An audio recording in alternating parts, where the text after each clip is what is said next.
বিসমিল্লাহির রহমানির রহিম والذي أرسل رسوله بالهدى ودين الحق ليظهره على الدين كله ولو كره মানবতার সংগঠন শহীদি কাফেলা শহীদি ঈদগাহ বাংলাদেশ জামাত ইসলামীর খুলনা মহানগরীর 20 নম্বর ওয়ার্ডের উদ্যোগে আয়োজিত আজকের এই সিরাতুন নবী সাল্লাল্লাহু আলাইহি ওয়াসাল্লামের সাল্লাম মাহফিলের শ্রদ্ধাভাজন সভাপতি, আজকের মাহফিলের প্রধান অতিথি জামাত ইসলামীর সোনাডাঙ্গা থানার সম্মানিত আমির মাওলানা শাহরুল ইসলাম ভাই, আজকের মাহফিলের প্রধান আলোচক আমার পরম শ্রদ্ধাভাজন ব্যক্তিত্ব, এই খুলনা সহ এই দক্ষিণবঙ্গের গণমানুষের খুব পরিচিত সম্মানিত অধ্যাপক জনাব মাওলানা মনিরুজ্জামান আলোচনা পেশ করেছেন। আজকের মাহফিলে বাগানবাড়ি জামে মসজিদের সম্মানিত খতিব এবং ঐতিহ্যবাহী সনাতনিয়া আজিজিয়া ফাজিল মাদ্রাসার মান্যবর অধ্যক্ষ হুজুর জনাব আলহাজ মুফতি আব্দুল আজিজ সাহেব, অন্যান্য ওলামায়ে কেরাম, সুধীমণ্ডলী, আমার সামনে বসা খুলনাবাসীর একটি অংশ, মাইকের আওয়াজ যত দূরে যায় যারা শুনছেন তারা, সকল শৃঙ্খলা এবং গোয়েন্দা বিভাগের দায়িত্ব পালনরত ভাইয়েরা, এ জাতির সিংহ পুরুষরা তখন কিচ্ছু বলতে পারিনি, বলেনি। এখনো অনেকের গা জ্বলে যে মোল্লা মৌলবীরা আবার রাস্তায় নেমেছে। এই গা জ্বলবে কিয়ামত পর্যন্ত। আল্লাহ তাআলা এটা আমাদের বলে দিয়েছেন যে মুশরিকরা আজীবন অপছন্দ করবে, দিন কায়েমের কাজ যারা করবে তাদেরকে দেখে, তাদের কর্মসূচি দেখে। তা বলি কি আমরা থেমে যাব? বৃষ্টি বাদল হওয়ার কারণে আমাদের শ্রোতামণ্ডলীর উপস্থিতি বিঘ্ন হয়েছে। অনেকেই তো আমাকে ফোন করে জিজ্ঞেস করেছে যে প্রোগ্রাম কি বাতিল হয়েছে, আবার কবে হবে? তা আমি বলছি বাতিল হয়নি, হবে ইনশাল্লাহ। ছোট বা বড় পরিসর যেভাবেই হোক হবে ইনশাল্লাহ। তো অনেকে বের হতে সাহস করেননি, কারণ এ সময় বৃষ্টিটা অনেক বৃষ্টি হয়। তো আমরা যারাই উপস্থিত হয়েছি তারাই রাসূলুল্লাহ সাল্লাল্লাহু আলাইহি ওয়াসাল্লামের জীবনী, আল্লাহর কিতাব থেকে, রাসূলের সুন্নাহ থেকে যতটুকু আমাদের সুযোগ হয় ততটুকু শুনে মেমোরাইজ করে তা জীবনে, সমাজে, রাষ্ট্রে সবখানে বাস্তবায়নের নিয়ত নিয়ে এখান থেকে উঠবো ইনশাআল্লাহ। রাজি আছি? আমার সাথে একটু কথা বললেন নাকি শুনে ময়দানে রেখে বাড়ি যাবো? নিয়ে যাবো ইনশাআল্লাহ, ঠিক আছে তো? আমি গত 2 তারিখ আপনার 1 তারিখ সকালে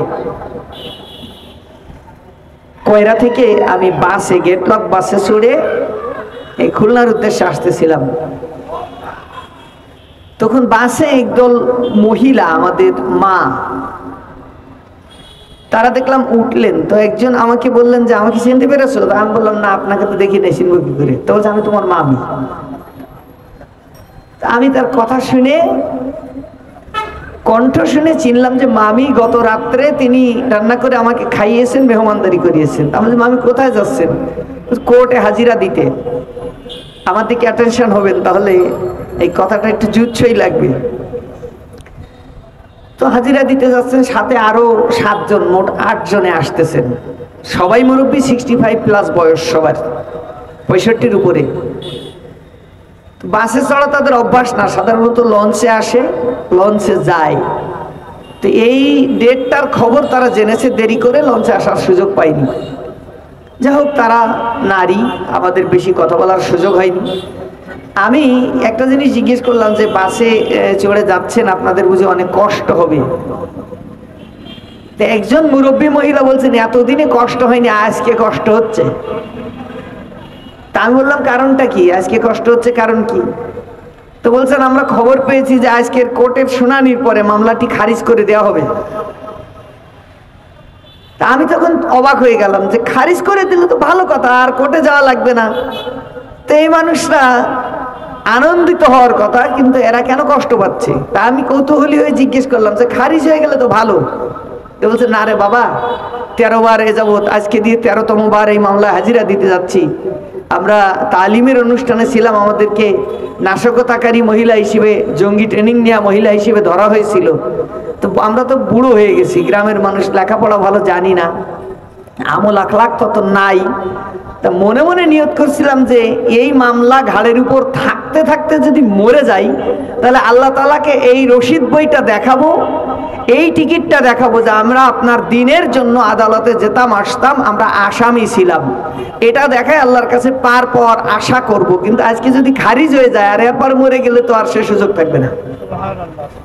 বিশ্বাস করেন, আমি নতুন করে রিসার্চ হয়েছি, আমি কোনোদিন কল্পনা করিনি যে এভাবে ভাবা যায়।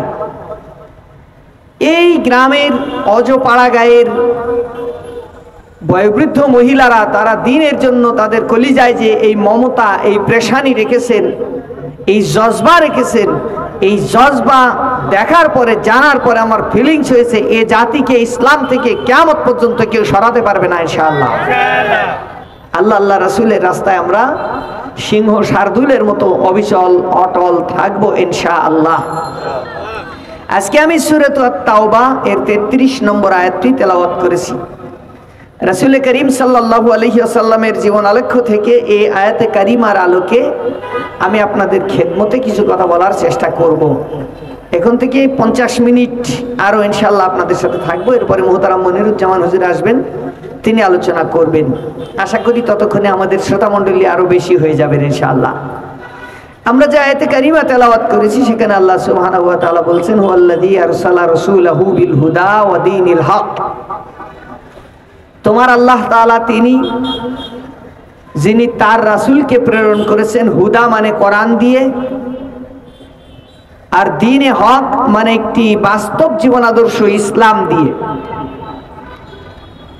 কোরআন এবং ইসলাম দিয়ে রাসূল প্রেরণ করার পর ওই রাসূলকে তিনি দায়িত্ব দিয়েছেন একটি, সেটা হলো লিইয়ুযহিরাহু আলাদ-দীনি কুল্লিহি, পৃথিবীতে প্রচলিত এবং প্রতিষ্ঠিত সকল মতবাদ উপড়ে ফেলে মূলোৎপাটন করে দিয়ে সেখানে আল্লাহর দ্বীন কায়েম করে দিবেন, এই একটি দায়িত্ব দিয়ে রাসূল প্রেরণ করেছেন।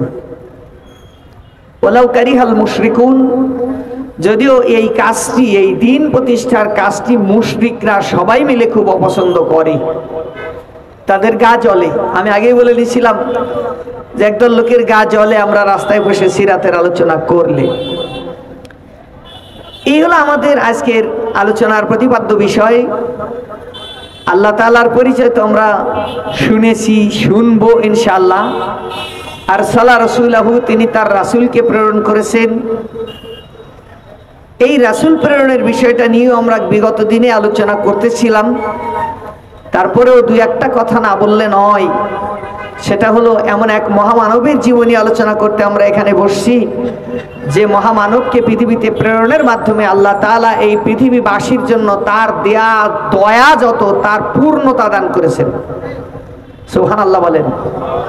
আল্লাহ রাব্বুল আলামিন বলছেন, ওমা আরসালনাকা ইল্লা রাহমাতাল লিল আলামিন, হে বিশ্ব নবী, জগৎ সভ্যতার জন্য আমার পক্ষ থেকে যত দয়া আছে, যত করুণা আছে, এই পৃথিবীর মানুষকে সুখ সমৃদ্ধিতে শান্তিতে বেঁচে থাকার জন্য আমার পক্ষ থেকে যত যা কিছু দিয়েছি না কেন, এই সমুদয় দয়ার মধ্যে আমি আপনাকে রাসূল হিসেবে পাঠিয়েছি, এটাই হলো চূড়ান্ত দয়া। সুবহানাল্লাহ। আমি কল্পনা করি মাঝে মাঝে, আমরা এলপি গ্যাস দিয়ে রান্না করি, আমাদের গ্যাস সিলিন্ডারে রান্না, গ্যাসের চুলায় রান্না করা আমাদের সকলেরই অভ্যাসে পরিণত হয়েছে। 13 কেজির এক সিলিন্ডার গ্যাসের দাম 1500 টাকা। তাও এমন গ্যাস যা আমার আপনার নাকে ঢুকিয়ে দিলে আমরা মারা যাব। আল্লাহ রাব্বুল আলামিন বিশুদ্ধ অক্সিজেন দিয়েছেন, প্রতিদিন দিচ্ছেন। আমরা প্রতিদিন বায়ুমণ্ডল থেকে কমপক্ষে 550 লিটার অক্সিজেন নিয়ে আমাদেরকে আল্লাহ বাঁচিয়ে রাখতেছেন, আমরা বেঁচে আছি। আপনি একটু হিসেব করবেন, 13 কেজি গ্যাস যদি 1500 টাকা দিয়ে কিনতে হয়, তাও নাকে নিয়ে বেঁচে থাকা যায় না। আল্লাহ তাআলা আপনাকে উন্নত মানের গ্যাস, আরো দামি গ্যাস 550 লিটার প্রতিদিন দিচ্ছেন, সরবরাহ করছেন, যা দিয়ে আপনি বেঁচে থাকতেছেন। এটার কোনো চার্জ, কোনো বিল আল্লাহ তাআলা কোনোদিন আপনার কাছে এখনো দাবি করেননি। এটা আল্লাহর দয়া কিনা আপনাদের কি মনে হয়? গাছগাছালিতে ফলমূল, জলাশয়গুলোতে মাছ, পরিবারে পিতা মাতা, ভাই বোন, সন্তান সন্ততি, স্ত্রী পুত্র, কত নিয়ামত দিয়ে তিনি আমাকে আপনাকে ভরে দিয়েছেন। নিজে বলেও দিয়েছেন, আমার নিয়ামত যদি গণনা করো গুণে শেষ করা যাবে না, কোনোদিন গুণে শেষ করতে পারবে না। এত অগণিত নিয়ামত, এগুলা দিয়ে আমাদেরকে সমৃদ্ধ করেছেন। কোনটাকেই তিনি চূড়ান্ত দয়া বলেন নাই। তিনি বলছেন, আমি মানবতার হেদায়েতের জন্য যে রাসূল প্রেরণ করেছি, এই রাসূল হলেন আমার পক্ষ থেকে দেয়া চূড়ান্ত দয়া। সূরাতুল ফাতিহার ভিতরে আমরা প্রতিদিন পড়ি আলহামদুলিল্লাহি রাব্বিল আলামিন। সব প্রশংসা মহান আল্লাহর, যিনি জগৎ সমূহের রব। আর নবী যে আমার আপনার জন্য দয়া, এইটা বর্ণনা করতে যে আল্লাহ তাআলা একই কথা বলছেন, ওমা আরসালনাকা ইল্লা রাহমাতাল লিল আলামিন। আমি আপনাকে সমস্ত জগতের জন্য রহমত হিসেবে প্রেরণ করেছি। আল্লাহ তাআলা যত জগতের রব, তত জগতের জন্য মুহাম্মদুর রাসূলুল্লাহ সাল্লাল্লাহু আলাইহি ওয়াসাল্লামকে রহমত হিসেবে প্রেরণ করেছেন। সুবহানাল্লাহ। তো ওই আল্লাহ রাব্বুল আলামিন বলছেন, ওয়াল্লাযী আরসালা রাসূলাহু, সেই আল্লাহ তাআলা এই সম্মানিত রাসূলকে প্রেরণ করেছেন, এই দরকারি রাসূল প্রেরণ করেছেন। এই রাসূলের রিসালাতের গুরু দায়িত্ব পালনের জন্য তার সাপোর্টিং হিসেবে দুটো জিনিস দান করেছেন। একটি হলো হুদা, মানে হলো কোরআনে কারীম, আরেকটি হলো দ্বীনে হক, সেটা হলো একটি বাস্তব জীবন আদর্শ, যার নাম হলো ইসলাম। ইসলাম এবং কোরআন দিয়ে রাসূলকে সমৃদ্ধ করেছেন, শক্তিশালী করেছেন। আর একটি দায়িত্ব দিয়েছেন, একটি, সেটি হলো লিইউযহিরাহু আলাদ-দীনি কুল্লি। এই পৃথিবীতে প্রচলিত এবং প্রতিষ্ঠিত যত দিন আছে, যত মত আছে, যত পথ আছে, সকল মত, পথ, মতবাদের উপর আল্লাহর দেয়া দিন ইসলামকে বিজয়ী করবেন। এটাই হলো রাসূলের একমাত্র দায়িত্ব। সম্মানিত বন্ধুগণ, আমাদের আজকের এই সিরাত মাহফিলের সম্মানিত প্রধান আলোচক ইতিমধ্যে আমাদের মধ্যে পৌঁছে গেছেন, আলহামদুলিল্লাহ। আমি যে কথাটি বলছিলাম সে হলো নবীজির সিরাত মাহফিল। আমরা একটি হাদিস নিয়মিত শুনে থাকি। সে হাদিসটি হলো এই, নবী করিম সাল্লাল্লাহু আলাইহি ওয়াসাল্লাম বলছেন, আমার উম্মতের বিপর্যয়ের সময় কেউ যদি আমার একটি সুন্নাহকে আঁকড়ে ধরে, তাহলে সে 100 শহীদের সওয়াব পাবে। সুবহানাল্লাহ বলেন। একটি সুন্নাহ আঁকড়ে ধরলে 100 গলা কাটা শহীদের সওয়াব পাবে, মর্যাদা পাবে। তারা যত সম্মান পেয়েছেন তাই পাবে। এখন বিপর্যয়ের দিন কিনা আপনাদের কি মনে হয়? আমার সাথে একটু কথা বলেন। এখনকার সময়টা খুব স্থিতিশীল, শান্তিপূর্ণ ইসলাম পরিপালন হচ্ছে, নাকি ইসলাম মিটিয়ে দেওয়ার চেষ্টা চলছে বলুন তো? তাহলে ইসলামের বিপদের দিন না এটা? দুর্দিন। আমার মনে হয় এই সময়টাকে ইন্ডিকেট করে নবীজি ওই হাদিস বলেছেন, আল্লাহ ভালো জানেন। এখন আমি আজকে আমার আলোচনার বিষয়টাও তাই ঠিক করেছি যে আমরা ওই 100 শহীদের মর্যাদা নিয়ে আল্লাহর কাছে আল্লাহর জান্নাতে যেতে চাই, সেজন্য একটি সুন্নাহ আঁকড়ে ধরতে চাই। সেটা কি রাজি আছি আমরা? সবাই রাজি তো? এখন সমস্যাটা অন্য জায়গায়। আমাদেরকে সুন্নাহ চেনাতে যে অনেক কিছু চেনানো হয়েছে, অনেক সুন্নাহ চেনানো হয়েছে, কিন্তু কোন সুন্নাহটি ভ্যালুয়েবল বেশি, কোনটার মর্যাদা, কোনটা আঁকড়ে ধরলে যে আমাদের আল্লাহ তাআলার নবীর ঘোষিত সেই পুরস্কার পাওয়া যাবে, সেটা আমরা কোনোদিন অ্যানালাইসিস করিনি, সেটা কোনোদিন আমরা সামনে আনার চেষ্টাও করিনি। আমি সেইটা একটু আপনাদের সামনে আজকে পেশ করতে চাই। এই যে হ্যামকো কোম্পানির একটা বিল্ডিং দেখছেন আপনারা, আমার এই বাম দিকে, আপনাদের ডান দিকে দেখছেন, এটা দেখতে পাচ্ছেন? মনে করেন এই বিল্ডিংটার জন্য শাটার, এর থাই গ্লাস, এর রড, একদম মনে করেন VRM gold cement, BSRM rod, ভালো দামের ইট, পিকেট, সিমেন্ট, বালি সব আনা হলো। কোম্পানি এটা আনলো, এখান দিয়ে টাল করে রাখলো। কিংবা ও পাশে যে একটা বিল্ডিং নির্মাণ হচ্ছে, ওই বিল্ডিংটার জন্য সব মাল সামানা এনে এখানে গাদি করে রাখলো, বাট বিল্ডিংটি বানালো না। 1 কোটি টাকার ইনস্ট্রুমেন্ট কিনলো, মালামাল কিনলো, 10-12 পদের আইটেমের মালামাল কিনলো, কিন্তু এগুলাকে এক করে বিল্ডিংটি তৈরি করলো না। 2 মাস, 3 মাস, 6 মাস, 1 বছর পরে এই রডে জং পড়ে নষ্ট হয়ে গেল, সিমেন্টগুলো ড্যাম হয়ে গেল, ইটগুলা চুরি হয়ে গেল, বাড়িগুলা ধুয়ে রাস্তায় মিশে গেল। আপনারা এই বিল্ডিং বানাতে মাল সামানা যিনি এনেছিলেন, ওই মালিককে বুদ্ধিমান বলবেন না বোকা? আমার সাথে একমাত্র সবাই? অপচয়কারী বলবেন নাকি খুব ভালো মানুষ বলবেন? এতগুলা মাল কিনে কোনো কারণ ছাড়া বিল্ডিং তৈরি না করে সেগুলো রাস্তায় ফেলে নষ্ট করার কারণে আমরা সেই মানুষটাকে ভালো চোখে অন্তত দেখবো না, যে না এই লোকটা খুব বেশি সুবিধার না, মাল সামানা খালি খালি নষ্ট করে, হয়তো বোকা নয়তো উদ্ধত অপচয়কারী। এটাই তো মনে হয় নাকি? বলেন তো, এই সিমেন্ট, রড, এই ইনস্ট্রুমেন্ট, এই মাল সামানা, এর উদ্দেশ্য কি ছিল? ওই মাল সামানা কিনে ফেলে রাখা নাকি বিল্ডিং তৈরি করা? ঠিক তো? আমার বন্ধু আসুন এবার রাসূল আরবি সাল্লাল্লাহু আলাইহি ওয়াসাল্লামকে পৃথিবীতে প্রেরণের উদ্দেশ্য বর্ণনা করতে যে আল্লাহ তাআলা বলছেন, আমি মানুষদের জন্য হেদায়াতের মশালবাহী রাসূল প্রেরণ করেছি, তার দায়িত্ব দিয়েছি হলো এই যে তিনি পৃথিবীতে শয়তানের প্রতিষ্ঠিত সকল মতবাদ তুলে ফেলে, উপড়ে ফেলে দিয়ে ওই জায়গাটায় আমার দেয়া দিন ইসলামকে প্রতিষ্ঠিত করে দিবে,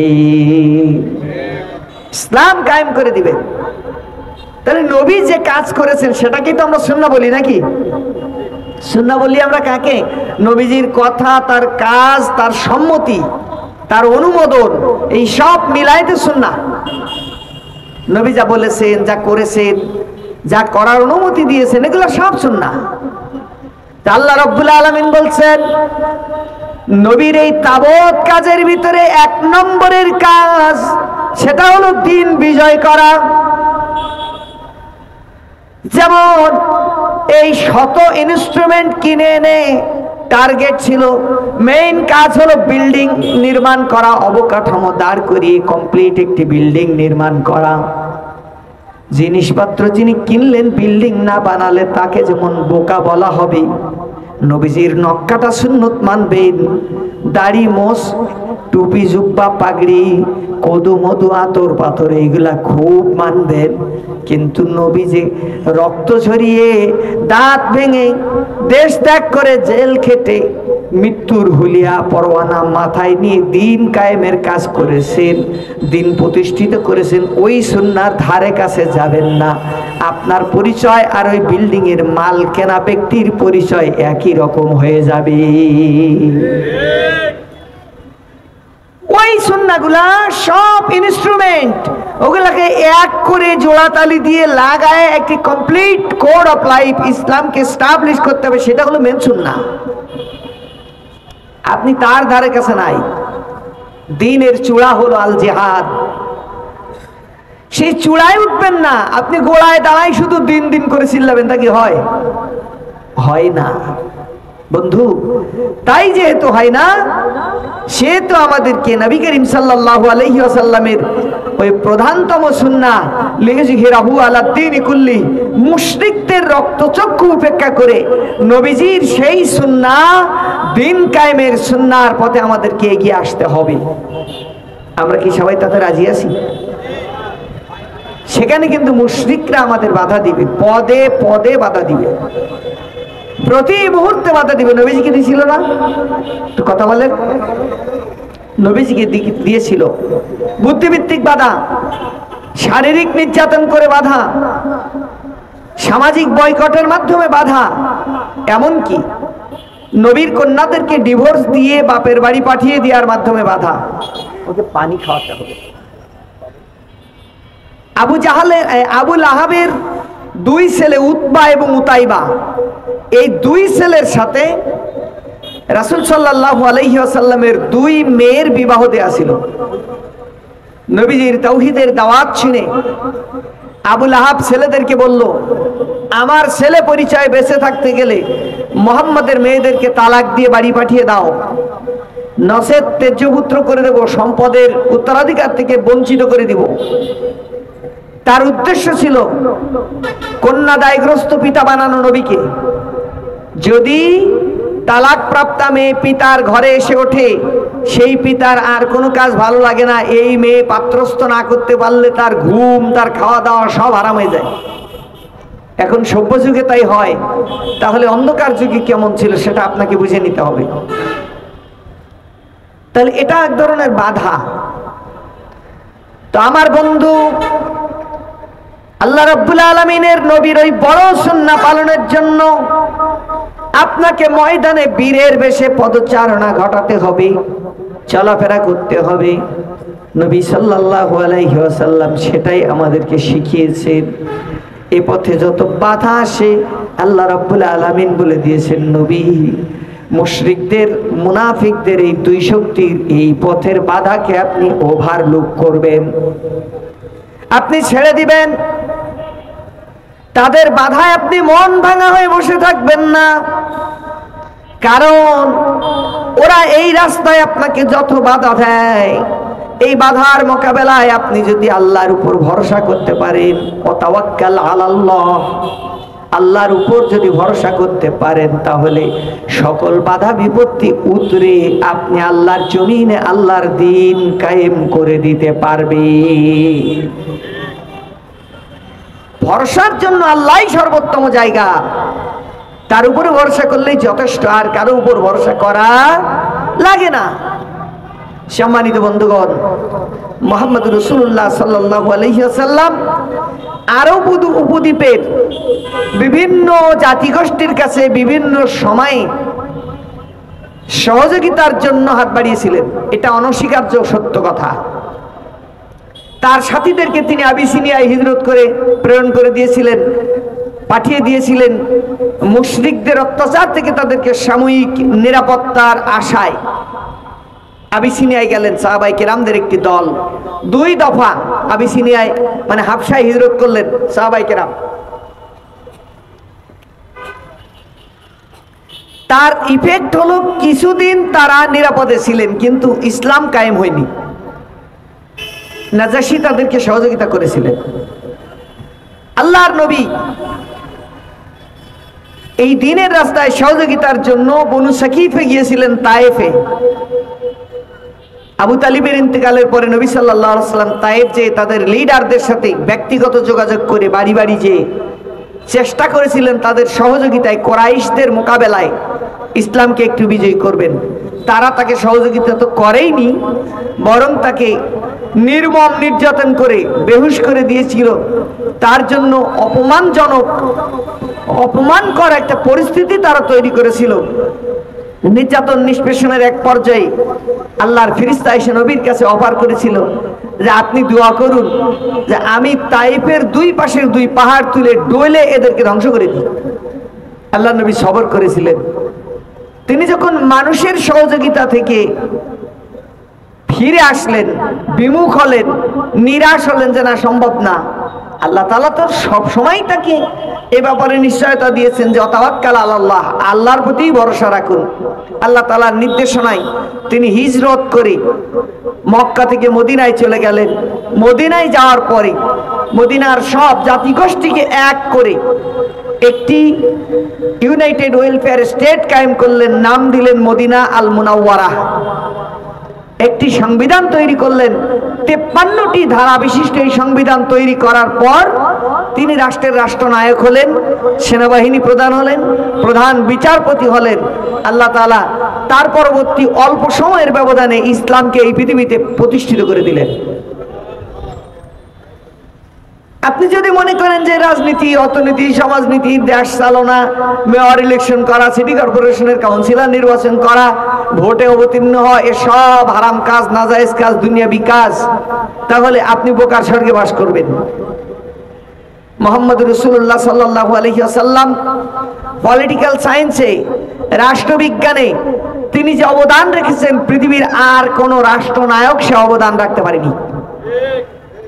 তিনিই প্রতিষ্ঠা করেছিলেন গুড গভর্নেন্স, তিনিই প্রতিষ্ঠা করেছিলেন জাস্টিস। তার রচিত এই যে মদিনা সনদ, পৃথিবীর রাষ্ট্রচিন্তাবিদরা, রাষ্ট্রবিজ্ঞানীরা আজকে বলেন, পরবর্তী সময়ে এসে ব্রিটিশ ম্যাগনা কার্টা কিংবা মানবাধিকারের পৃথিবীর সবচেয়ে গ্রহণযোগ্য দলিল সনদ যেটি, আপনার মানবাধিকার সনদ যেটি, ওই ব্রিটিশ ম্যাগনা কার্টার পরে আর যে মানবাধিকার সনদ আপনার রচিত হয়েছে, পৃথিবীর মানুষ যেটা রচনা করেছে, এইগুলা আপনার মানুষের মুক্তির জন্য যে ভূমিকা পালন করতে পারে, মুহাম্মদুর রাসূলুল্লাহ সাল্লাল্লাহু আলাইহি ওয়াসাল্লাম রচিত মদিনা সনদ নামের সেই 53 ধারার সংবিধান এর লক্ষ কোটি গুণ শক্তিশালী, শক্তি সম্পন্ন, মানুষদের মুক্তির জন্য, মানবতার মুক্তির জন্য পৃথিবীতে ভূমিকা রেখেছিল। তাহলে আপনি যদি মনে করেন যে না, এইসব কাজে আমরা যাব না, সেটা আপনার ভুল সিদ্ধান্ত হবে। আমার বন্ধুরা, দিন কায়েমের জন্য যে যে সেক্টরে, যে যে পয়েন্টে অবদান রাখা দরকার, ইন্টারফেয়ার করা দরকার, মুহাম্মদুর রাসূলুল্লাহ সাল্লাল্লাহু আলাইহি ওয়াসাল্লাম সেই জায়গায় হস্তক্ষেপ করে অবদান রেখেছেন। রাহমাতুল লিল আলামিন মানবতার সব দিককার শান্তি নিশ্চিত করেছেন মুশরিকদের রক্তচক্ষু উপেক্ষা করে। তারা কি করেছে দেখুন, জ্ঞানগত দিক দিয়ে নবীজিকে বাধার সম্মুখীন করেছে। ইহুদি, খ্রিস্টান, পণ্ডিত, রাহেব, আহবার এবং রুহবানদেরকে ভাড়া করে এনে নবীর বিরুদ্ধে কিতাবি বহস করেছে। জ্ঞানগত যুদ্ধে নবীজিকে অবতীর্ণ করিয়েছে। বিভিন্ন ধরনের প্রশ্ন বানে নবীজিকে জর্জরিত করেছে। আল্লাহর নবীকে আল্লাহ তাআলা ইলমে ওহী দ্বারা সাহায্য করেছেন।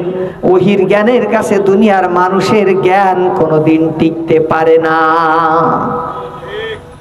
আমি আজকে সিরাত ইবনে হিশাম পড়তে গেছিলাম, সেইখানে সম্ভবত দ্বিতীয় কিংবা তৃতীয় খণ্ড হবে, দ্বিতীয় খণ্ড সম্ভবত, আমি দেখলাম নবীজি তায়েফ থেকে যখন ব্যর্থ হয়ে ফিরতেছেন, তায়েফের লিডারেরা যখন তাকে তিরস্কার করেছে, তিনি তখন উতবা এবং সাইবাদ নামের দুই ভাইয়ের একটি আঙ্গুর বাগানে আশ্রয় নিয়েছিলেন।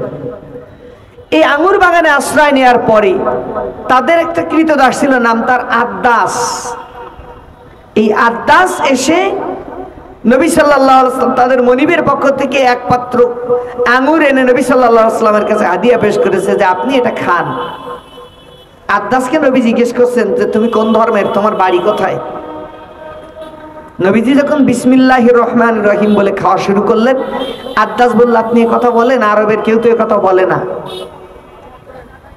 এটা তো উত্তম কথা।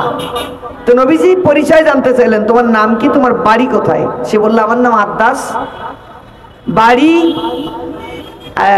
ধর্ম কি খ্রিস্টান, আর বাড়ির নাম যেটা বললো নবীজি শুনে বললেন তাহলে তো তুমি নবী ইউনূসের বংশধর।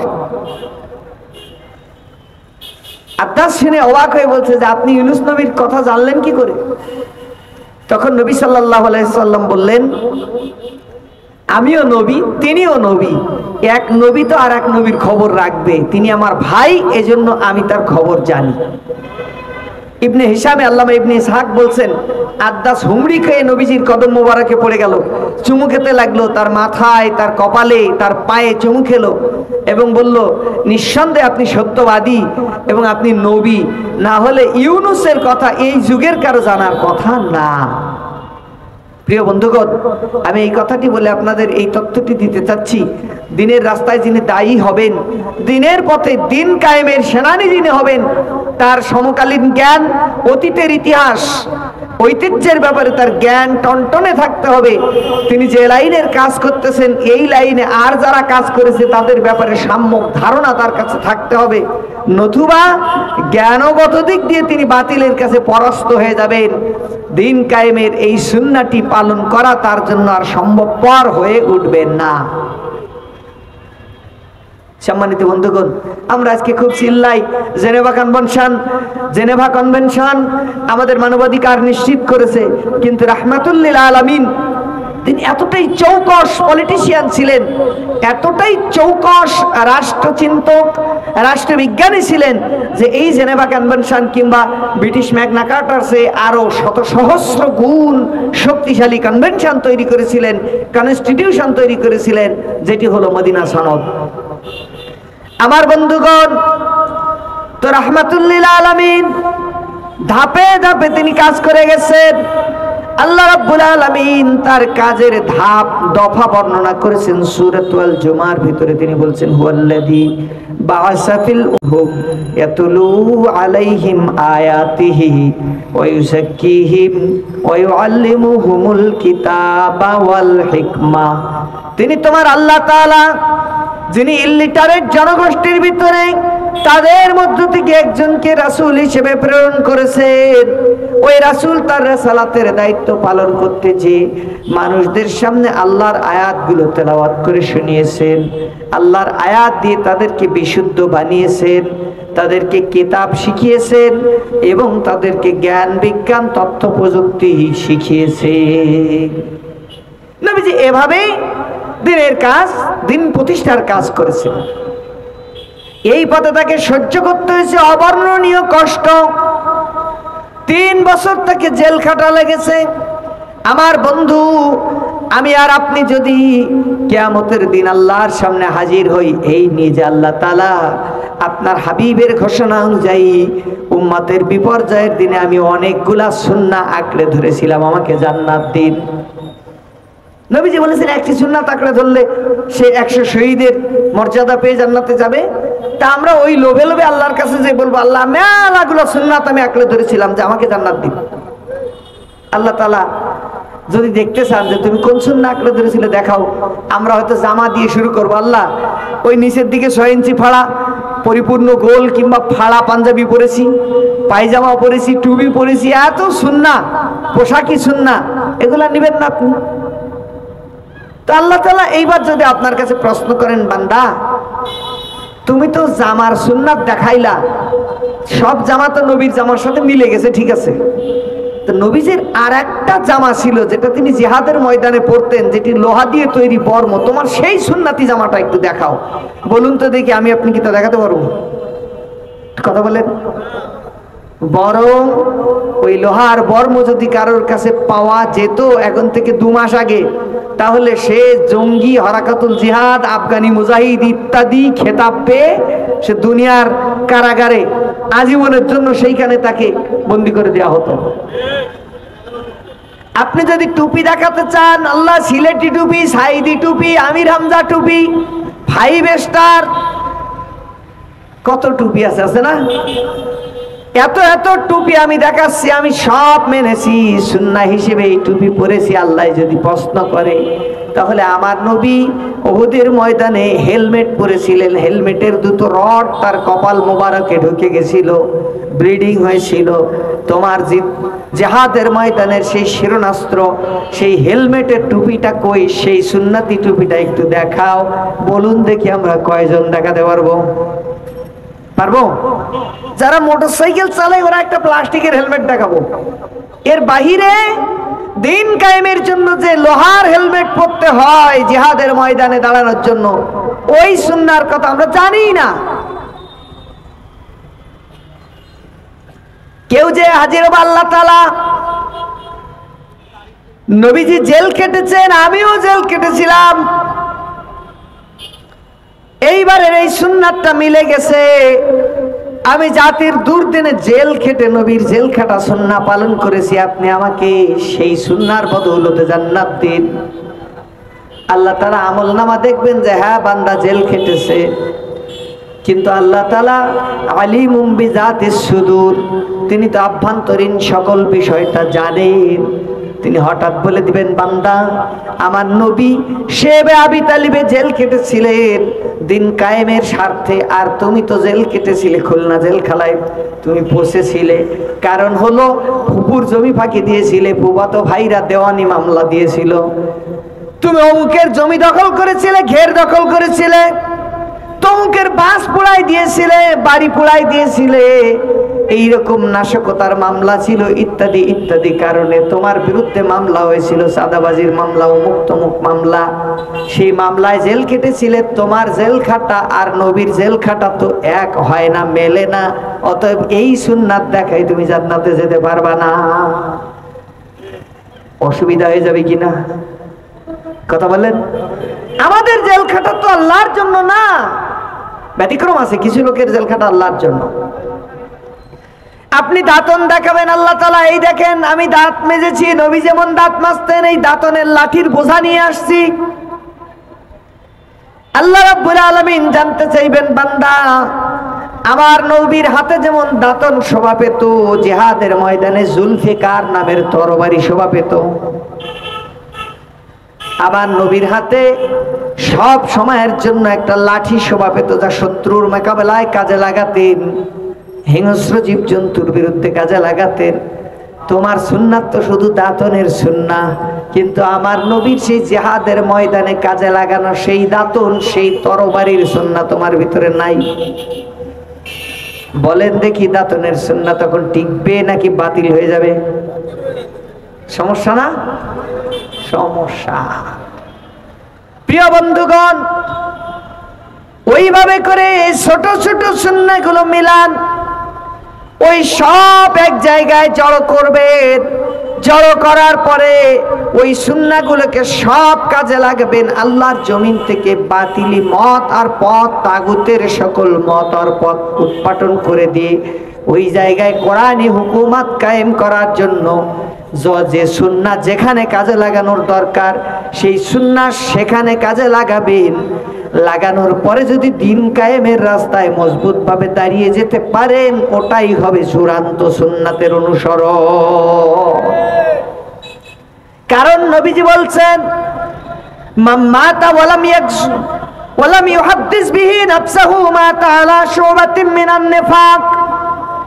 কেউ যদি এই অবস্থায় মারা যায় যে সে দিনের রাস্তায়, আল্লাহর রাস্তায় একদিনও জিহাদ করলো না, তার কলিজায় চাইল না আল্লাহর জমিনে দিন কায়েমের জন্য জিহাদের ময়দানে অবতীর্ণ হয়, আমি নবী বলছি সে মুনাফিক হয়ে মারা যাবে। নাউজুবিল্লাহ কর। ও ভাই, এখন আমরা মনে করতে পারি যে নামাজ কালাম তো আমরা পড়ি, রোজা রাখি, হজ করি, জাকাত দিই, আতর মাখি, পাথরের আংটি, আকিক পাথরের পরি, সুরমা, খুরমা, হ্যাঁ দাড়ি, টুপি, জুব্বা, এ তো আমাদের বিরাট আছে। এসব দেখায় কি কিছু হবে না? হ্যাঁ হবে, একটু হবে, হবে না কেন? সব হবে, কিন্তু সেই নেকি সহ জাহান্নামে যাওয়া লাগবে। আমি একটু আপনাদের মিলাই। কালকে যদি খুলনা শহরে মাইকিং হয় যে আজকের জুমার নামাজ সার্কিট হাউস ময়দানে কাবা শরীফের ইমামতিতে পড়ানো হবে, তা আপনারা এদিক ওদিক থেকে সব যে কাবার ইমামের পিছনে জুমার নামাজ পড়তে যাবেন না বলেন তো? যে কাবার ইমাম আইসে বাংলাদেশে যাই, একটু তার পিছনে আব্দুর রহমান আসুদ আইসি, তার পিছনে নামাজটা পড়ে আসি। আমরা তো অনেক পরে জন্মাইছি নবীজি। বলেন তো, এই দেশে যারা বিভিন্ন ইসলামী দলের সাথে যুক্ত আছেন, সে যে কোনো একটি দলের আমির যদি খুলনায় আসে আর তিনি কোনো মসজিদে বা কোনো মাঠে জুমার নামাজ পড়ায়, ওই দলের যারা একনিষ্ঠ কর্মী তারা ওই জানতে পারলে ওই তাদের আমিরের পিছনে নামাজ পড়ার জন্য সেখানে যায় না? যায়, আগ্রহ নিয়ে যায়। খ্যাতিমান বিদগ্ধ কোনো আলেম তার কথা যেমন শুনতে যায়, তার পিছনে নামাজ পড়ার জন্য মানুষ ছুটে যায়।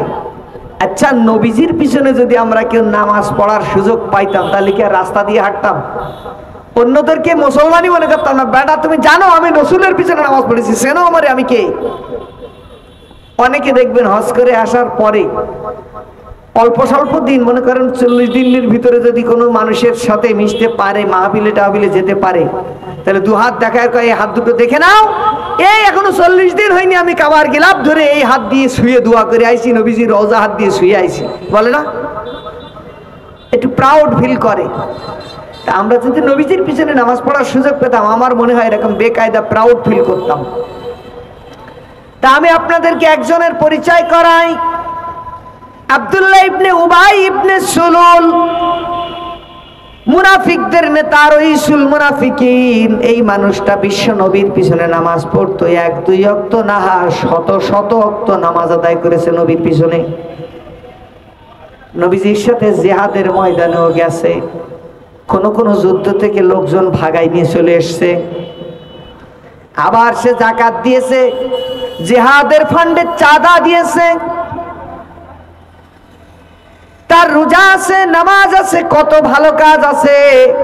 কিন্তু একটু বলুন তো দেখি, আব্দুল্লাহ ইবনে উবাই ইবনে সুলুল জান্নাতি নাকি জাহান্নামী? কে ভালো কাজ তো কম করি। মসজিদে নববীতে বিশ্বনবী যখন নামাজের ইমামতের জন্য ঢুকতেন, হুজরা থেকে পর্দা সরিয়ে যেই না মসজিদের ভিতর পা রাখতেন, আব্দুল্লাহ ইবনে উবাই উঠে দাঁড়িয়ে বলতো, লোকেরা ঠান্ডা হও, থামো, কথা বলবে না, রাহমাতুল্লিল আলামিন মসজিদের ভিতরে তাশরিফ এনেছেন, তোমরা চুপ থাকো। আল্লাহ নবী তার মুসাল্লায় গেলেন, ইবনে উবাই নবীর দুকাতে হাত দিয়ে আদবের সাথে মানুষের দিকে মুখ ঘোরায় ধরে বলতো, লোকেরা এই বিশ্ব নবীর চেহারা মোবারক দেখো, তিনি হিজরত করে মক্কা থেকে মদিনায় এসেছেন, তাই তোমরা সম্মানিত হয়েছো, তোমরা তার কথা শুনবে এবং মেনে চলবে। বলুন দেখি, নবীর প্রতি এটা ভক্তি কম দেখানো নাকি বেশি দেখানো? অনেক ভক্তি না? এই লোকটা জাহান্নামে যাবে, মুনাফিকি করেছে, এ কি বিশ্বাস করা যায়? তার লেবাস পোশাকের ব্যাপারে আল্লাহ নিজেই বলেছেন, নবী তুমি তার পোশাক দেখে আশ্চর্য হয়ে যাবা। তার বক্তব্যের ব্যাপারে আল্লাহ বলছেন, নবী তুমি যদি তার কথা শোনো তাহলে অবাক হয়ে তার কথা তোমার শোনা লাগবে, এত মিষ্টি মধুর কথা সে বলতে পারে। তাহলে কথাবার্তা, চাল চলন, পোশাক আশাক এবং নামাজ রোজা, হজ জাকাত, জিহাদ, এগুলা সব দেখে দেখা যায় যে আব্দুল্লাহ ইবনে উবাই পাকা দরের একজন মুসলমান। কিন্তু তারপরেও জাহান্নামের পথযাত্রী হবে এই কারণে যে সে নবী সাল্লাল্লাহু আলাইহি ওয়াসাল্লামের রাষ্ট্র ব্যবস্থা কোনোদিন মনে প্রাণে মেনে নিতে পারেনি। বুঝছেন বিষয়টা? সে কোনোদিন চায়নি মুহাম্মদ রাসূলুল্লাহ সাল্লাল্লাহু আলাইহি ওয়াসাল্লামের শাসন ব্যবস্থা পৃথিবীতে প্রতিষ্ঠিত হোক। নবীজির হিজরতের অনতিকাল আগে মদিনাবাসী, মদিনার মানুষেরা তারা একটি সোনার মুকুট তৈরি করেছিল। এই মুকুটটিকে তারা আব্দুল্লাহ ইবনে উবাইয়ের মাথায় পরাতে চেয়েছিল, তারা তাকে তাদের রাজা হিসেবে ঘোষণা দিতে চেয়েছিল। এরই ভিতরে নবী সাল্লাল্লাহু আলাইহি ওয়াসাল্লাম হিজরত করলেন, তার রাজা হওয়ার খায়েশটা যে দমে গেল, মিটে গেল। আর কোনোদিন সে নবীজিকে স্বাভাবিকভাবে নিতে পারেনি যে এই লোক আসার কারণে আমি লিডার হতে পারিনি, অতএব এই লোকের লিডারশিপ আমি মেনে নিব না। এখন আপনি নামাজের ইমাম হিসেবে নবীকে মানেন, মেসাক করা নবী হিসেবে নবীকে মানেন, সুরমা আতর খুরমা হিসেবে নবীকে মানেন, সেদিকটা দিয়ে নবীকে মানেন, তাসবিহ তাহলিলের দিক দিয়ে নবীকে মানেন, জামা কাপড়ের দিক দিয়ে নবীকে মানেন, কিন্তু নবীর রেখে যাওয়ার রাষ্ট্র কাঠামো আপনি মানতে পারেন না, তাহলে আপনি ইবনে উবাইয়ের মতন মুসলমান হয়ে যাবেন। বলেন তো, আমাদের কোর্ট কাছারি, আমাদের পার্লামেন্ট এ কি নবীর আদর্শ অনুযায়ী চলে? আপনাদের মনে হয় কি চলে? না। আল্লাহ রাব্বুল আলামিন ইবনে উবাইয়ের ব্যাপারে কঠোর ঘোষণা দিয়েছেন। তার আগে আর একটু কথা বলে নি, যারা দিবাস্বপ্ন দেখতেছেন যে বাহ্যিক সুন্নাতগুলো দিয়ে, এই আমলগত দিকগুলো দিয়ে জান্নাতে যেতে পারবো, তাদের ব্যাপারে বলি শোনেন। আব্দুল্লাহ ইবনে উবাইয়ের যখন মৃত্যুক্ষণ এগিয়ে আসলো, তার ছেলে বিশ্ব নবীর খুব কাছের সাহাবী, প্রিয় সাহাবী, তার নামও আব্দুল্লাহ, ইবনে উবাইয়ের ছেলে। ইবনে উবাইয়ের ছেলে আব্দুল্লাহ নবীজিকে যে বলছেন, ইয়া রাসূলুল্লাহ আব্বা ইন্তেকাল হয়েছেন, আপনার কাছে আমার কিছু দাবি আছে। জীবিত থাকতে আব্দুল্লাহ ইবনে উবাইয়ের ছেলে নবীজিকে একবার বলেছিলেন, ইয়া রাসূলুল্লাহ, আব্বা আপনাকে কষ্ট দেয়, মুনাফিকি করে, আমি জানি, আপনার কষ্ট আমি সহ্য করতে পারি না। আপনি যদি চান আমার আব্বাকে হত্যা করবেন, আমাকে নির্দেশ দিন, আমি নিজ হাতে আব্বাকে খুন করে দিব। আল্লাহ নবী বললেন, না, খবরদার, তুমি তা করবে না। তাহলে ইতিহাস লিখিত হবে যে মুহাম্মদ সাল্লাল্লাহু আলাইহি ওয়াসাল্লাম তার ক্ষমতার জন্য ছেলেদেরকে দিয়ে বাপ হত্যা করাইছিল। আমি এই কালো অধ্যায় তৈরি করতে চাই না, তুমি করবে না, তার ফয়সালা আল্লাহর উপর ছেড়ে দাও। ইবনে উবাই মারা যাওয়ার পরে তার ছেলে এসে বলছে, ইয়া রাসূলুল্লাহ, আব্বা মারা গেছেন, এখন তিনি তো পাপ করে মারা গেছেন, ছেলে হিসেবে আমার দায়িত্ব আছে তার নাজাতের জন্য দোয়া করা এবং তিনি যাতে মুক্তি পেতে পারেন সেরকম কিছু পদ্ধতি ব্যবহার করা। তা আপনার কাছে আমার কিছু দাবি আছে। নবীজি বললেন, বলো, কি দাবি? প্রথম দাবি হলো আপনি আপনার গায়ের ব্যবহৃত একটা চাদর দিবেন, যে চাদর দিয়ে আমি আব্বাকে কাফন দিব। আমরা যারা হজ করেছি, এহরামের কাপড় সব পলিথিনে এয়ারটাইট করে গুছায় রাখে, ছেলেপিলের বলে আমি মরে গেলে এই দিয়ে আমার কাফন দিস। মনে মনে ইয়াকিন যে এহরামের কাপড় পরে যদি কবরে নামি, তার আর ফেরেশতারা গোরাজাব দেবে না। অনেকে এই পলিথিনে করে মাটি নিয়ে আসে মক্কা মদিনা থেকে, আত্মীয় স্বজন মারা গেলে সুরমার মতন এক টিপ নিয়ে কবরে ছিটাই দেয়, মনে করে এই এরাদা যে মক্কা মদিনার মাটিতে মনে হয় গোরাজাব মাফ হয়ে যাবে। তাইলে তো মক্কা মদিনায় যে কাফের মরে কবর হয়েছে ওরা তো সব গোরাজাব পাবে না। আচ্ছা ভাই বলেন, মক্কা মদিনায় নবীজির পদচারণা আছে বলে আমাদের একিন যদি ওই পর্যায়ে পৌঁছায় যে সেই মাটি কবরে ছিটালে গোরাজাব হবে না, তাহলে নবী যদি কারো কবরে শুয়ে একটু গড়াগড়ি দেয়, তাহলে তার কি আর গোরাজাব হয়? কথা বলেন নাকি? হওয়ার তো কথা না আমাদের একিন অনুযায়ী। আব্দুল্লাহ ইবনে উবাই বললেন, ইয়া রাসূলুল্লাহ, আমি শুনেছি আপনি আপনার প্রিয়তমা স্ত্রী খাদিজাতুল কুবরার কবরে শুয়ে গড়াগড়ি দিয়েছেন, আপনার চাচি উম্মুল খায়ের ফাতেমা আবু তালিবের স্ত্রীর কবরে শুয়ে গড়াগড়ি দিয়েছেন, তাদের জন্য দোয়া করেছেন। আল্লাহ, আমি আমার এই প্রিয়জনদের কবরে শুইলাম, আমার শরীরের ছোঁয়া লাগালাম, এর ওসিলায় তাদের কবরের জীবনটাকে আপনি সুন্দর করে দিয়েন। আমি এটা শুনেছি, আপনার কাছে আমার মিনতি, আমার আব্বার কবর খোঁচার পরে আপনি তাতে শুয়ে একটু গড়াগড়ি দিবে। দেখছেন আবদার? আল্লাহ নবী বললেন, কবর খোঁচা হলে আমাকে খবর দিও। নবীজির চাদর দিয়ে তার কাফন দেওয়া হলো। কফিনের মাথা যখন মুড়িয়ে বাঁধবেন, আব্দুল্লাহ ইবনে উবাইয়ের ছেলে বলছে, ইয়া রাসূলুল্লাহ, আর একটা দাবি আছে। কয়, কি দাবি? কয়, আমার আব্বার মুখ ফাঁক করে তার মুখের ভিতরে আপনার পবিত্র থুতু একটু ফেলাবেন, যাতে আপনার থুতুর উপস্থিতি টের পেয়ে ফেরেশতারা আব্বার আর কষ্ট না দেয়। ছেলে হিসেবে আপ্রাণ চেষ্টা। আল্লাহ নবী তাও করলেন। আব্দুল্লাহ ইবনে উবাইয়ের মুখের ভিতরে নবীর থুতু, আব্দুল্লাহ ইবনে উবাইয়ের গায়ে নবীর ব্যবহৃত চাদর, আব্দুল্লাহ ইবনে উবাইয়ের কবরে নবীর দেহের ছোঁয়া। তাহলে এইবার জান্নাতে যাওয়ার একটা রাস্তা ক্লিয়ার হয়ে গেল না? আমরা যেসব সুন্নাহ মানি এর থেকে উন্নত মানের সুন্নাহ কিনা ওগুলা? বোঝেননি বিষয়টা? কিন্তু চূড়ায় যে সুন্নাহ, ইকামতে দ্বীনের যে সুন্নাহ, এইটা ইবনে উবাই পছন্দ করেনি, মানিনি, সেই কারণে সব সুন্নাত আল্লাহ তাআলা নষ্ট করে দিয়েছেন। নবীজি ইবনে উবাইয়ের জানাজার জন্য রেডি হয়েছেন। হযরত ওমর ইবনুল খাত্তাব রাদিয়াল্লাহু তাআলা আনহু পিছন দিক থেকে নবীর জামা টেনে ধরেছেন, না ইয়া রাসূলুল্লাহ, মুনাফিকের জানাজা আপনি আদায় করবেন না। আল্লাহ তাআলা সূরাতুত তাওবার ৮৪ নম্বর আয়াত নাযিল করে দিয়ে বলছেন, ওয়ালা তুসাল্লি আলা আহাদিম মিনহুম মাতা আবাদা। ও নবী, এরা কেউ যদি মারা যায় তাহলে আপনি তাদের জানাজা পড়বেন না। ওয়ালা তাকুম আলা কবরিহি, তাদের কবরের কাছে দাঁড়াবেন না। ইন্নাহুম কাফারু বিল্লাহি ওয়া রাসূলিহি, তাদের অপরাধ হলো তারা আল্লাহর সাথে কুফরি করেছে এবং তার রাসূলের সাথে কুফরি করেছে। আল্লাহর সাথে কুফরি করা, রাসূলের সাথে কুফরি করা ব্যক্তিরা লেবাস পোশাকে যত জুব্বা, হিজাব, তসবিহ, জায়নামাজ, তাহাজ্জুদের নামাজ, মসজিদ, মাদ্রাসা যাই বানাক না কেন, আল্লাহ তাআলা বলতে সব বাতিল। সব কি বলেন? আমার দেশে অনেক মডেল মসজিদ হয়েছে না? আমার খুলনা আলিয়া মাদ্রাসায় মডেল মসজিদ ওই বিভাগীয় কমিশনারের অফিসের পাশে মডেল মসজিদ হচ্ছে। আমাদের বিগত প্রাইম মিনিস্টার বলতেন যে এগুলা সব বানাইছি, আর এই দেখে আমাদের কফিলউদ্দিন সালেহি বললেন যে আপনি তো জান্নাতে আমনেই চলে গেছেন। টিকিট মাস্টার বোঝেননি, টিকিট দিয়ে দিস আপনি জান্নাতে যাবেন। বাইরে মসজিদ কি জন্য বানায়? নামাজ পড়ার জন্য নাকি মিটিং করার জন্য? কথা বলেন। মিটিং ওর দ্বিতীয় কাজ, কিন্তু প্রধান কাজ কি বলেন? নামাজ। তো নামাজটা একজন পড়াবে নাকি, আর বাকিরা পড়বে, ইমাম এবং মুক্তাদি মুসাল্লি, তাই তো? তখন উনি মসজিদ বানাইছে অনেক, আর মসজিদের গেটে পাহারাদার দিয়েছে পুলিশ, যে বেটা নামাজ পড়াতে যাবে ওর হাত ধরে অ্যারেস্ট করে চুরি পড়ায় জেলখানায় নিয়ে যাবা। তাহলে নামাজ পড়াবে কে?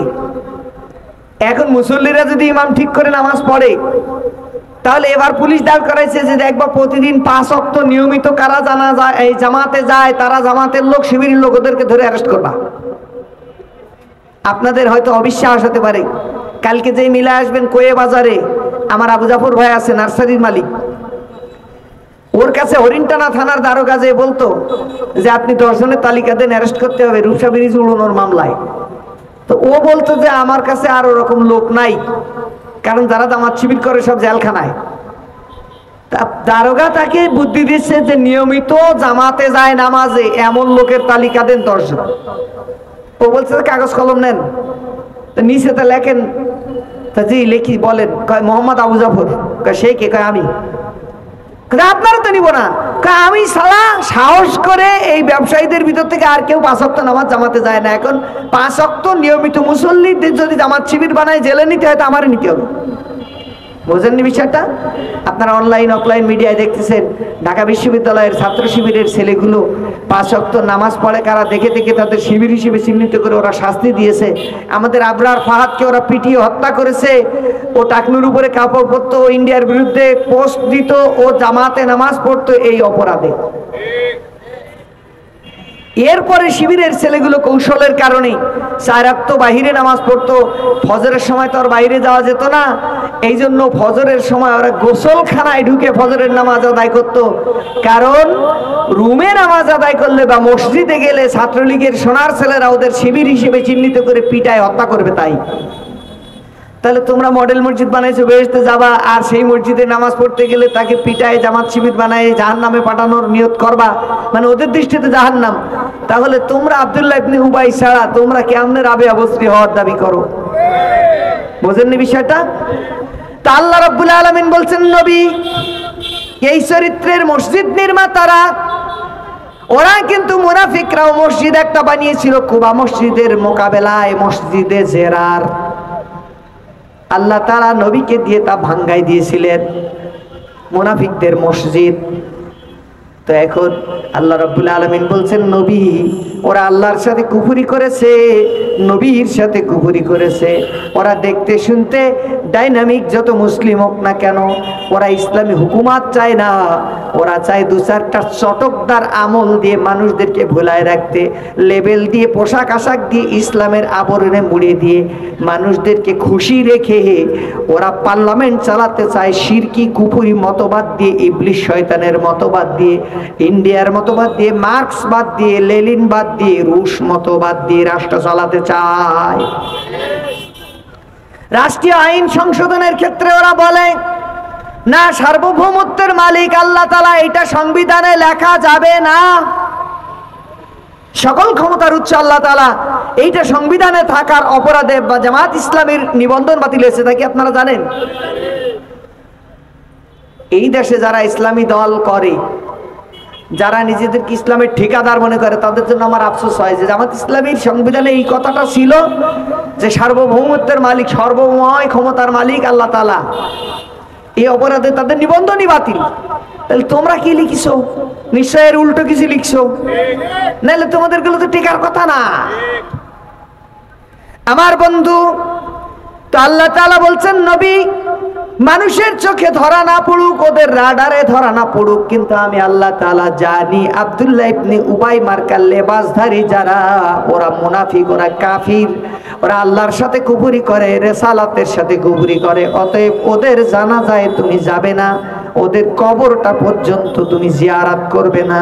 আর একটু আল্লাহ তাআলা বলছেন ওয়ামাতু অহুম ফাসিকুন, মৃত্যুর আগ মুহূর্ত পর্যন্ত ওরা পাপ করেছে, অপরাধ করেছে। এদেশে আদর্শিক এবং রাজনৈতিক মৃত্যু হয়েছে আওয়ামী লীগ এবং শেখ হাসিনার। মৃত্যুর 30 মিনিট আগেও, মানে পালানোর 30 মিনিট আগেও সেনাবাহিনীকে সে মানুষ খুনের অর্ডার দিয়েছিল। মানুষ হত্যার অর্ডার দেওয়াটা ফাসিকি কাজ না সুন্নাতি কাজ? আল্লাহ তাআলা বলছেন এই যে শেষ মুহূর্ত পর্যন্ত আমৃত্যু সে মানবতার বিরুদ্ধে কাজ করে গেছে, এদের জানাজা পড়তে যেও না নবী। আল্লাহ তাআলা আরো বলছেন ইস্তাগফিরু লাহুম আও লা তাস্তাগফিরু লাহুম ইন তাস্তাগফিরু লাহুম ৭০ মাররাতান ফালাইয়াগফিরাল্লাহু লাহুম। ও নবী, তাদের জন্য তুমি ক্ষমা চাও আর না চাও, তাদের জন্য ৭০ বারও যদি তুমি ক্ষমা চাও, আমি আল্লাহ তাআলা তাদেরকে ক্ষমা করব না। সম্মানিত হাজিরিন, আপনাকে বুঝতে হবে নবী যে কাজটা করতে যে জীবন বাজি রেখেছেন, মার খেয়েছেন, দেশ ছেড়েছেন, জেল খেটেছেন, সেই কাজটা হলো আল্লাহর জমিনে আল্লাহর দিন কায়েম। সুন্নাহগুলির ভিতরে সব থেকে বড় সুন্নাহ হলো ওইটা। আপনার জীবনে যদি ওইটা অনুপস্থিত থাকে, আর যত সুন্নাত আছে এইগুলো আপনাকে চকচকে ঝকঝকে করে মানুষের দৃষ্টিনন্দন বানিয়ে রাখবে মানুষের কাছে, কিন্তু আপনি আব্দুল্লাহ ইবনে উবাইয়ের মতো আপনাকে জান্নাতের পথযাত্রী হওয়া লাগবে। এখন আমরা লেবাস সর্বস্ব সুন্নাতওয়ালা হব, নাকি টেকসই সুন্নাতওয়ালা দিন কায়েমের কর্মী হয়ে জান্নাতের দিকে যাওয়ার সুন্নাতওয়ালা হব? একটু শক্তি দিয়ে বলেন তো সবাই। টেকসই, টেকসই। আমাদেরকে 16 বছর ধরে ইসলাম ভুলিয়ে দিয়ে, এরপরে এই যে 22 কোপ হাতে দিয়ে ভোগ বিলাস বিলাসিতা দিয়ে দিয়ে দিয়ে দিয়ে এমন জায়গায় নিয়ে যাওয়া হয়েছে, জেনারেশন খারাপ হয়ে গেছে, আমরাও ভোগবাদী হয়ে গেছি। দিনের কথা, কোরআন হাদিসের কথা, মসজিদ মাদ্রাসা আর ভাল লাগে না। এই খারাপ লাগার আগেই আমরা জরিপ চালিয়েছিলাম যে এদেশের মোট জনসংখ্যার, মুসলিম জনসংখ্যার মাত্র 5% নিয়মিত মুসল্লি। 5 বার দৈনিক মুয়াজ্জিনের সুললিত বিশুদ্ধ কণ্ঠের আজান শুনেও যদি 5 ভাগের বেশি লোক নামাজি না হয়, তো জামাত ইসলামী মানুষদেরকে ইসলাম কায়েমের জন্য ডাকে, তো ওতে এত মানুষ আসবে কেমনে? কথা বোঝেননি? আচ্ছা, জানবাজিরে কি ইসলাম কায়েমের কাজ করা কঠিন, নাকি খুব আরামসে ওযু করে এসি রুমের ভিতরে মসজিদে যে নামাজ পড়ে আসা কঠিন? নামাজ পড়া কঠিন না দিনের পথে থাকা কঠিন বলেন তো? তা নামাজ পড়ার মতন আরামের কাজ এসি রুমের ভিতরে করে আসতে যদি 5% লোকও রাজি না হয়, তার বেশি রাজি না হয়, তাহলে সেখানে কি মুয়াজ্জিনের ব্যর্থতা নাকি মানুষের গাফলতি? ওখানে মুয়াজ্জিনের কোনো দোষ নাই। জামাত ইসলামী আপনাকে কল্যাণ রাষ্ট্র গঠনের দিকে ডাকে, আপনাকে ইকামতে দ্বীনের কাজ করার জন্য ডাকে। আপনি না আসলে সেটা আপনার ব্যর্থতা, এটা জামাত ইসলামীর ভুল বা ব্যর্থতা না। কিন্তু একদল মৌলবী আপনাকে বলবে যে আরে ওদের আকীদা খারাপ, ওরা লোক খারাপ, নাহলে এত বলে তো মানুষ যায় না কে? ওই কথাই কি আর কান দিবেন? না। শুধু এটা কম্পেয়ার করবেন, 5 ওয়াক্ত নামাজে যেমন মানুষ আসতেছে না মুয়াজ্জিনের বিশুদ্ধ আকীদা, সহিহ আকীদাওয়ালা মুয়াজ্জিনের দাওয়াতেও মানুষ আসতেছে না, তাহলে আমরা যারা আছি আমাদের ভুল ত্রুটি থাকলেও থাকতে পারে, আছে, ভুল আছে মানুষ হিসেবে, আমাদের দাওয়াতে এই কঠিন পথে মানুষ আসবে না। এটাই হলো ইউনিভার্সাল ট্রুথ। ইকোসিস্টেম এটা পৃথিবীর আদিকাল থেকে হয়ে আসতেছে যে হকের দিকে ডাক দিলে মানুষ পিঠ দেখাবে। সকল পয়গম্বরগণকে মানুষ, তাদের সাথে মানুষ এই আচরণ করেছে। প্রিয় বন্ধুগণ, আমি আমার সময় ইতিমধ্যে শেষ করে ফেলেছি। শুধু আপনাদেরকে এই দাওয়াতটা আবার দিব, দিন কায়েমের এই রাস্তা, এই কঠিন পথে, এই রক্তপিচ্ছিল পথে যদি আপনি পথযাত্রী না হন, তাহলে ইসলামের চূড়ায় আরোহণ করা আপনার দ্বারা হবে না। জিহাদ ফি সাবিলিল্লাহ যদি আপনার মনে বাসনা না জাগে, আচ্ছা, তাহলে আপনি জান্নাতের দিকে যেতে পারবেন না।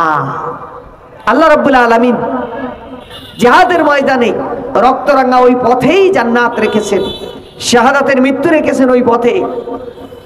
আর ওই পথে যদি কেউ শহীদ হয়, তাহলে আল্লাহর নবী বলছেন শহীদ ব্যক্তি মারা যাবে আর জান্নাতে চলে যাবে, ঋণ বাদে তার সব গুনাহ মাফ। তার মৃত্যুর যন্ত্রণাটি হবে পিঁপড়ায় কামড়ানোর মতন। সুবহানাল্লাহ বলেন। আমি আপনাকে একজন সাহাবী, শহীদ সাহাবীর কথা বলবো। তিনি হযরত উসাইরিম রাদিয়াল্লাহু তাআলা আনহু। ওহদ যুদ্ধ চলাকালীন সময়ে তিনি শত্রু কাফির অবস্থায় যুদ্ধ করতে এসেছিলেন। তার হঠাৎ আল্লাহ তাআলা তার কলিজা ঘুরিয়ে দেন। তিনি কাফির বাহিনী থেকে সোজা ঘোড়া ছুটিয়ে নবী করিম সাল্লাল্লাহু আলাইহি ওয়াসাল্লামের বাহিনী থেকে ছুটে আসলেন। মুসলিম বাহিনীর প্রতিরোধ ভেদ করে তিনি নবীজির কাছে চলে গেলেন, যে বলছেন, ইয়া রাসূলুল্লাহ সাল্লাল্লাহু আলাইহি ওয়াসাল্লাম, আমি উসাইরিম, আমি ইসলাম কবুল করতে চাই। আল্লাহর নবী তাকে শাহাদা উচ্চারণ করিয়ে মুসলিম বানিয়ে দিলেন। সুবহানাল্লাহ বলেন। এবার বলছে, ইয়া রাসূলুল্লাহ, আমাকে জিহাদে যাওয়ার অনুমতি দিন। আল্লাহর নবী বললেন, তুমি তো ঘোড়ার পিঠেই আছো, ঘুরে দাঁড়ালেই হয়ে যায়। তিনি ঘুরে দাঁড়ালেন, মুশরিক বাহিনীর ভিতরে চলে গেলেন। মুশরিকরা মনে করলো যে আমাদের উসাইরিম তো আমাদের কিছু বলবে না। তিনি জুত মতন ভিতরে যে কোপানো শুরু করলেন, কাটতে কাটতে তছনছ করে দিলেন। এরপরে তারা বুঝলো যে উসাইরিম কিবলা পরিবর্তন করে ফেলেছে, মুসলিম হয়ে গেছে। এইবার তারা উসাইরিমকে হত্যা করলো। হযরত উসাইরিম শহীদ হলেন। ঈমান আনা থেকে তার শাহাদাতের ভিতরে 30 মিনিট ব্যবধান, তার বেশি না। আল্লাহর নবীর কাছে যখন তার শাহাদাতের খবর আসলো, তিনি এক ওয়াক্ত নামাজও পড়ার সুযোগ পাননি, কোন একটি জিহাদ বাদে আর কোন নেক আমলের সুযোগ পাননি, তাসবিহ তাহলিল দোয়া কালাম সুযোগ পাননি। নবীজি তার শাহাদাতের খবর শুনে বললেন, বড় সামান্য বিনিয়োগে বিরাট মুনাফা অর্জন করেছে আমার উসাইরিম। জিহাদের এই রাস্তা জান্নাতে যাওয়ার জন্য এত সহজ রাস্তা। আল্লাহ রাব্বুল আলামিন বলে দিয়েছেন, ওয়ালা তাহসাবান্নাল্লাযীনা কুতিলু ফী সাবিলিল্লাহি আমওয়াত বাল আহইয়াউন ইনদা রাব্বিহিম ইরসাকুন। যারা আল্লাহর রাস্তায় শহীদ হয় তাদেরকে তোমরা যেন মৃত্যু মনে করবে না, তারা জীবিত। তোমার রবের পক্ষ থেকে তাদেরকে নিয়মিত রিজিক সরবরাহ করা হয়। তাহলে দিনের এই রাস্তা কঠিন হলেও সেই পথে চলতে আর কি ভয় পাবেন? কই অত সস্তা, বাতাস ঘুরে গেলে আমরা ঠিকই করতে ঢুকে যাবো। এখন রাস্তায় আছি কিন্তু তখন আন্ডারগ্রাউন্ডে চলে যাব না। মুজাহিদ কখনো পিছে ফিরে দেখে না। আল্লাহ রাব্বুল আলামিনের নবী এই রাস্তায় চলার ফজিলত বর্ণনা করতে যেয়ে বলছেন, রিবাতু ইয়াউমিন ফি সাবিলিল্লাহ খায়রুম মিনাদ দুনিয়া ওয়া মা ফিহা। আল্লাহর রাস্তায় একটি রাত পাহারাদারের ভূমিকা পালন করা। কয় রাত? কয় রাত? একটি রাত পাহারাদারের ভূমিকা পালন করা ব্যক্তি দুনিয়া এবং এর মাঝখানে যত ভালো আছে, যত জায়গা আছে, তা ভরে দেওয়ার চেয়ে বেশি জায়গার ভরার নেকির সমপরিমাণ নেকি পেয়ে যায়। দিন কায়েমের এই কাজে নবী করিম সাল্লাল্লাহু আলাইহি ওয়াসাল্লাম এই কাজ করতে যেয়ে তাকে দেশ ছাড়তে হয়েছিল। আল্লাহ রাব্বুল আলামিন সূরাতুত তাওবার ভিতরে বলছেন, ইল্লা তানসুরুহু ফাকাদ নাসারাহুল্লাহ ইদ আখরাজাহুল্লাযীনা কাফারু সানিয়াসনাইন ইদ হুমা ফিল গার ইদ ইয়াকুলু লিসাহিবিহি লা তাহজান ইন্নাল্লাহা মা'ানা। সুবহানাল্লাহ বলেন। দিনের রাস্তার এই মহানায়ককে তোমরা যদি সাহায্য না করো তো কি হয়েছে? আল্লাহ রাব্বুল আলামিন তাকে সাহায্য করেছেন দুর্দিনে দুঃসময়ে। মক্কার কাফেররা যখন তাকে বের করে দিল, তিনি দুজনের ভিতরে দ্বিতীয় জন যখন গুহার ভিতরে আশ্রয় নিলেন, তিনি তার সঙ্গীকে বললেন, চিন্তা করো না, আল্লাহ আমাদের সাথে আছি। সুবহানাল্লাহ বলে। দিনের পথে চলতে যে আপনার সাথে কেউ সাপোর্টিং হিসেবে না থাকলেও একলা চলবেন, তবু আল্লাহর দিনের রাস্তা অবিচল অটল থাকবেন। সেটা হবে লিযহিরাহু আলাদ-দীনি কুল্লিহি, तमाम মতবাদের উপর দিন বিজয়ী করার কাজে সক্রিয় উপস্থিতি, সক্রিয় অংশগ্রহণ। সেটাই হবে আমার আপনার নাজাতের কারণ। আল্লাহ তাআলা সেই রাস্তায় জীবনের সর্বোচ্চ ত্যাগের বিনিময়ে আমাদের টিকে থাকার তৌফিক দান করুক। সকল সুন্নাতের ভিতরে শ্রেষ্ঠ সুন্নাত দিন কায়েম করার, কাজ করার এই সুন্নাহ আঁকড়ে ধরে আমাদের কবরে যাওয়ার তৌফিক দান করুন। আমিন। ওয়া আখির দাওয়ানা আলহামদুলিল্লাহি রাব্বিল আলামিন। আসসালামু আলাইকুম ওয়া রাহমাতুল্লাহি তাআলা ওয়া বারাকাতুহু।